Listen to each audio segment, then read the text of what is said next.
Dans la région d'origine du fondateur de l'opéra traditionnel tibétain, Tongtong Gyalpo, une troupe amateur locale tente de perpétuer cet art séculaire. Namgyal Tsering est un héritier national de la forme Chongpa de l'opéra tibétain.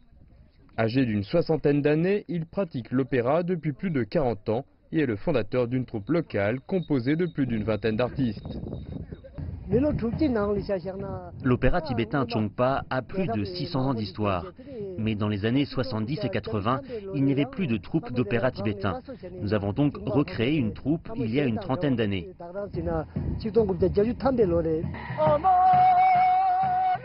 L'opéra traditionnel tibétain se compose de chansons folkloriques, de danses, de récits, de psalmodies, d'acrobaties et même de rites religieux.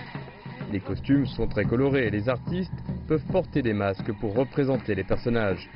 Il a été inscrit sur la liste du patrimoine culturel immatériel de l'humanité et jouit d'une grande popularité parmi les opéras des minorités ethniques chinoises. Cette troupe est constituée de villageois hommes et femmes qui s'entraînent essentiellement après la période des récoltes vers le mois de novembre. Amateurs, ils sont cependant très dévoués à maintenir vivante cette tradition. Il existe un intérêt pour cet opéra depuis 600 ans.